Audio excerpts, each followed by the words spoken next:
ओम शांति। 14 मार्च 2024 बाबा के महावाक्य।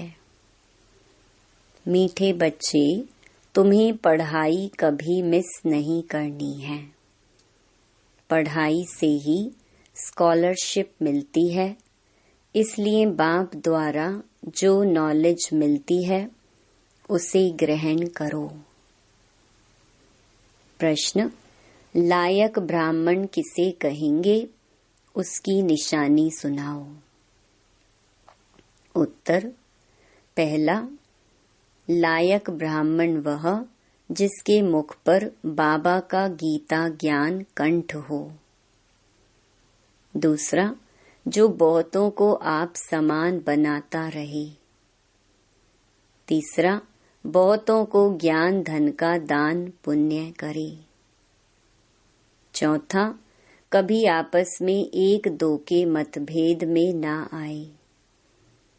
पांचवा, किसी भी देहधारी में बुद्धि लटकी हुई ना हो। छठा, ब्राह्मण अर्थात जिसमें कोई भूत ना हो, जो देह अहंकार को छोड़ देही अभिमानी रहने का पुरुषार्थ करे। ओम शांति। बाप ने अपना और सृष्टि चक्र का परिचय तो दिया है। यह तो बच्चों की बुद्धि में बैठ गया है कि सृष्टि चक्र हूबहू रिपीट होता है। जैसे नाटक बनाते हैं, मॉडल्स बनाते हैं, फिर वह रिपीट होते हैं। तुम बच्चों की बुद्धि में यह चक्र चलना चाहिए। तुम्हारा नाम भी है स्वदर्शन चक्रधारी, तो बुद्धि में फिरना चाहिए।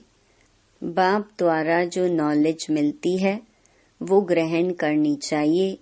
ऐसी ग्रहण हो जाए जो पिछाड़ी में बाप और रचना के आदि मध्य अंत की याद रहे। बच्चों को बहुत अच्छी रीति पुरुषार्थ करना है। यह है एजुकेशन। बच्चे जानते हैं यह एजुकेशन सिवाय तुम ब्राह्मणों के कोई भी नहीं जानते। वर्णों का फर्क तो है ना। मनुष्य समझते हैं हम सब मिलकर एक हो जाएं। अब इतनी सारी दुनिया एक तो हो नहीं सकती। यहाँ सारे विश्व में एक राज्य, एक धर्म, एक भाषा चाहिए। वो तो सतयुग में था। विश्व की बादशाही थी जिसके मालिक यह लक्ष्मी नारायण थे। तुमको यह बताना है कि विश्व में शांति का राज्य यह है। सिर्फ भारत की ही बात है। जब इन्हों का राज्य होता है तो सारे विश्व में शांति हो जाती है। यह सिवाय तुम्हारे और कोई जानते नहीं। सब हैं भक्त। फर्क भी तुम देखते हो। भक्ति अलग है, ज्ञान अलग है। ऐसे नहीं भक्ति ना करने से कोई भूत प्रेत खा जाएंगे। नहीं, तुम तो बाप के बने हो। तुम्हारे में जो भूत हैं वह सब निकल जाने हैं।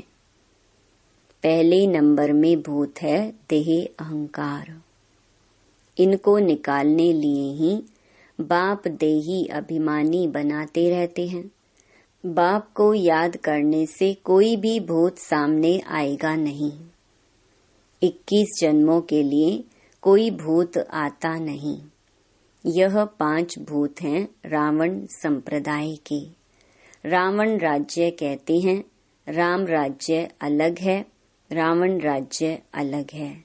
रावण राज्य में भ्रष्टाचारी और राम राज्य में श्रेष्ठाचारी होते हैं। इसका फर्क भी तुम्हारे सिवाय कोई को पता नहीं है। तुम्हारे में भी जो समझू होशियार हैं वो अच्छी रीति समझ सकते हैं, क्योंकि माया बिल्ली कम नहीं है। कभी कभी पढ़ाई छोड़ देते हैं, सेंटर पर नहीं जाते हैं, दैवी गुण धारण नहीं करते। आंखें भी धोखा देती हैं। कोई चीज अच्छी देखी तो खा लेते हैं। तो अब बाप समझाते हैं कि तुम बच्चों की यह लक्ष्मी नारायण एम ऑब्जेक्ट है। तुमको ऐसा बनना है, ऐसे दैवी गुण धारण करने हैं। यथा राजा रानी तथा प्रजा सब में दैवी गुण होते हैं, वहाँ आसुरी गुण होते नहीं, असुर होते नहीं। तुम ब्रह्मा कुमार कुमारियों के सिवाय और कोई नहीं जो इन बातों को समझे। तुमको शुद्ध अहंकार है। तुम आस्तिक बने हो क्योंकि मीठे मीठे रूहानी बाप के बने हो। यह भी जानते हो कोई भी देहधारी कभी राजयोग का ज्ञान व याद की यात्रा सिखला नहीं सकते, एक बाप ही सिखलाते हैं। तुम सीखकर फिर औरों को सिखलाते हो। तुमसे पूछेंगे तुमको यह किसने सिखाया, तुम्हारा गुरु कौन है, क्योंकि टीचर तो आध्यात्मिक बातें नहीं सिखलाते, यह तो गुरु ही सिखलाते हैं। यह बच्चे जानते हैं हमारा गुरु नहीं, हमारा है सतगुरु।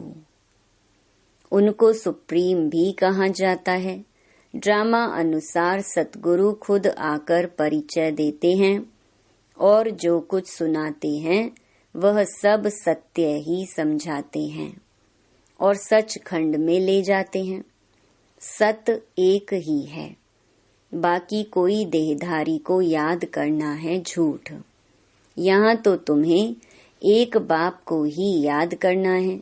जैसे सब आत्माएं ज्योति बिंदु हैं, तो बाप भी ज्योति बिंदु है।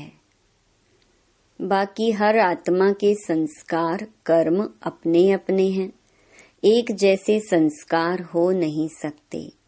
अगर एक जैसे संस्कार हों फिर तो फीचर्स भी एक जैसे हों। कभी भी एक जैसे फीचर्स नहीं हो सकते, थोड़ा फर्क जरूर होता है। यह नाटक तो एक ही है, सृष्टि भी एक ही है, अनेक नहीं।